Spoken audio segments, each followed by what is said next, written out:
ಅನಾನಸ್ ಹಣ್ಣು ಅತ್ಯುತ್ತಮ ಹಾಗೂ ಸಿಹಿಯಾದ ಹಣ್ಣಾಗಿದ್ದು ವಿಟಮಿನ್ ಸಿ ಸಮೃದ್ಧವಾಗಿದೆ. ಹಣ್ಣುಗಳ ಸಲಾಡ್ ಎಂದಾಗ ಅಲ್ಲಿ ಅನಾನಸ್ ಇಲ್ಲದೆ ಇದ್ದರೆ ಅಪೂರ್ಣ ಎನ್ನುವ ಭಾವನೆ ಉಂಟಾಗುತ್ತದೆ. ಹೊರಗೆ ಒರಟಾಗಿದ್ದರೂ ಒಳಗೆ ಮಾತ್ರ ಸಿಹಿಯಾಗಿರುತ್ತದೆ. ಈ ಅನಾನಸ್ ಹಣ್ಣು ಹಲವು ಪೋಷಕಾಂಶಗಳನ್ನ ಹೊಂದಿದ್ದು ಉತ್ತಮ ಆರೋಗ್ಯಕ್ಕೆ ಸಹಕಾರಿ ಎಂದೇ ಹೇಳಬಹುದು. ಈ ಅನಾನಸ್ ಹಣ್ಣಿನ ಸೇವನೆಯಿಂದ ಸುಲಭವಾಗಿ ತೂಕ ನಷ್ಟ ಹೊಂದಬಹುದು, ಜೀರ್ಣಕ್ರಿಯೆಯನ್ನ ಸುಧಾರಿಸಿಕೊಳ್ಳಬಹುದು, ದೃಢವಾದ ಮೂಳೆಗಳನ್ನ ಹಾಗೂ ರೋಗ ನಿರೋಧಕ ಶಕ್ತಿಯನ್ನ ಪಡೆಯಬಹುದು. ಇಷ್ಟೆಲ್ಲ ಆರೋಗ್ಯ ಪ್ರಯೋಜನವಿರುವ ಅನಾನಸ್ ಹಣ್ಣನ್ನ ಏಕೆ ಹೆಚ್ಚು ಸೇವಿಸಬಾರದು ಎಂಬುದರ ಸಂಪೂರ್ಣ ಮಾಹಿತಿಯನ್ನ ಇವತ್ತಿನ ವಿಡಿಯೋ ಮುಖಾಂತರ ತಿಳಿದುಕೊಳ್ಳೋಣ. ಅದಕ್ಕಿಂತ ಮುಂಚೆ ನೀವಿನ್ನು ನನ್ನ ಚಾನೆಲ್ಗೆ ಸಬ್ಸ್ಕ್ರೈಬ್ ಆಗಿಲ್ಲ ಅಂದ್ರೆ ಪ್ಲೀಸ್ ಸಬ್ಸ್ಕ್ರೈಬ್ ಮಾಡ್ಕೊಳ್ಳಿ, ಹಾಗೆ ಪಕ್ಕದಲ್ಲೇ ಇರುವಂತಹ ಬೆಲ್ ಐಕಾನ್ ನ ಕ್ಲಿಕ್ ಮಾಡಿ. ಅನಾನಸ್ ಸೇವನೆಯು ಬಹುತೇಕರಲ್ಲಿ ಅಲರ್ಜಿ ಉಂಟು ಮಾಡಬಹುದು. ಮುಖ್ಯವಾಗಿ ಅನಾನಸ್ ನಲ್ಲಿ ಮಾಂಸವನ್ನ ಮೃದುಗೊಳಿಸುವ ಗುಣಗಳಿದ್ದು ಅಲರ್ಜಿ ಪ್ರತಿಕ್ರಿಯೆಯನ್ನ ಪ್ರಚೋದಿಸಲು ಕಾರಣವಾಗುತ್ತದೆ. ಇದು ತುಟಿಗಳ ಮೇಲೆ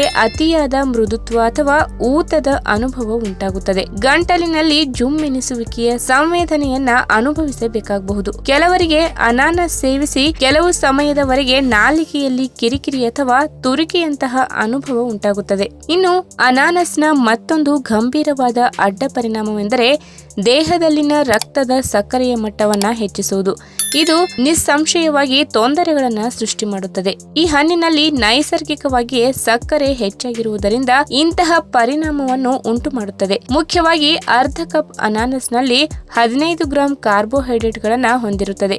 ಹೆಚ್ಚಿನ ರಕ್ತದಲ್ಲಿನ ಸಕ್ಕರೆಯ ಮಟ್ಟವು ಮಧುಮೇಹವನ್ನ ಉಂಟು ಮಾಡಬಹುದು. ಇನ್ನು ಬ್ರೋಮಿನ್ ಅನಾನಸ್ ರಸ ಮತ್ತು ಕಾಂಡದಲ್ಲಿ ಕಂಡುಬರುವ ಕಿಣ್ವವಾಗಿದೆ. ಇದನ್ನ ನಾವು ಸೇವಿಸಿದಾಗ ಬ್ರೋಮಿನ್ ಎಂಬ ಕಿಣ್ವವು ನಮ್ಮ ದೇಹದಲ್ಲಿ ಪ್ರತಿಕ್ರಿಯೆ ಉಂಟು ಮಾಡುತ್ತದೆ. ಅನಾನಸ್ ಹಣ್ಣಿನ ಅತಿಯಾದ ಸೇವನೆಯು ಋತುಸ್ರಾವದಲ್ಲಿ ಅತಿಯಾದ ರಕ್ತಸ್ರಾವ ಉಂಟಾಗುವ ಅಪಾಯವನ್ನ ಹೆಚ್ಚಿಸುತ್ತದೆ. ಬ್ರೋಮಿನ್ ರೋಗ ಲಕ್ಷಣಗಳೆಂದರೆ ವಾಕರಿಕೆ, ಅತಿಸಾರ ಮತ್ತು ಅಜೀರ್ಣ ಉಂಟಾಗಬಹುದು. ಮುಖ್ಯವಾಗಿ ಅನಾನಸ್ ಹಣ್ಣಿನಲ್ಲಿ ಅಮೋಕ್ಸಿಸಿಲಿನ್ ಮತ್ತು ಟೆಟ್ರಾಸೈಕ್ಲಿನ್ ನಂತಹ ಕೆಲವು ಪ್ರತಿಜೀವಕಗಳೊಂದಿಗೆ ಸಂಯೋಜಿಸಿದಾಗ ಕೆಲವು ಅಡ್ಡ ಪರಿಣಾಮಗಳು ಹೆಚ್ಚಳಕ್ಕೆ ಕಾರಣವಾಗಬಹುದು. ಅದರಲ್ಲಿಯೂ ಕೆಲವು ನಿರ್ದಿಷ್ಟವಾದ ಔಷಧಿಗಳನ್ನ ತೆಗೆದುಕೊಂಡಾಗ ಅಮೋಕ್ಸಿಸಿಲಿನ್ ಉಂಟು ಮಾಡುತ್ತದೆ.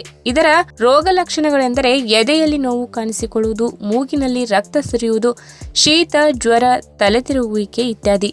ಇನ್ನು ಅನಾನಸ್ ಹಣ್ಣು ಆರೋಗ್ಯಕರ ಹಾಗೂ ರುಚಿಕರವಾದ ಹಣ್ಣಾಗಿದ್ದರೂ ಕೂಡ ಹಲ್ಲುಗಳ ಸಂವೇದನಾಶೀಲತೆ ಅಥವಾ ಹಲ್ಲಿನ ಕೊಳೆತಕ್ಕೆ ಕಾರಣವಾಗಬಹುದು. ಇದಕ್ಕೆ ಮುಖ್ಯವಾದ ಕಾರಣವೆಂದರೆ ಈ ಹಣ್ಣಿನಲ್ಲಿ ಆಮ್ಲೀಯ ಗುಣವನ್ನ ಹೊಂದಿದ್ದು ಅವುಗಳನ್ನ ಹೆಚ್ಚಾಗಿ ಸೇವಿಸಿದಾಗ ಬಾಯಿಯಲ್ಲಿ ರಾಸಾಯನಿಕ ಪ್ರಕ್ರಿಯೆಯನ್ನ ಪ್ರಾರಂಭಿಸುತ್ತದೆ. ಇದರ ಪರಿಣಾಮ ದಂತ ಕವಚವನ್ನ ಹಂತ ಹಂತವಾಗಿ ಮೃದುವಾಗಿಸುತ್ತದೆ. ಬಿಸಿ ಅಥವಾ ತಣ್ಣನೆಯ ಆಹಾರವನ್ನ ತೆಗೆದುಕೊಳ್ಳುವಾಗ ಹಲ್ಲು ನೋವು ಮತ್ತು ತೀವ್ರವಾದ ಸಂವೇದನೆ ಉಂಟಾಗಿ ದಂತಕ್ಷಯಕ್ಕೂ ಕಾರಣವಾಗಬಹುದು.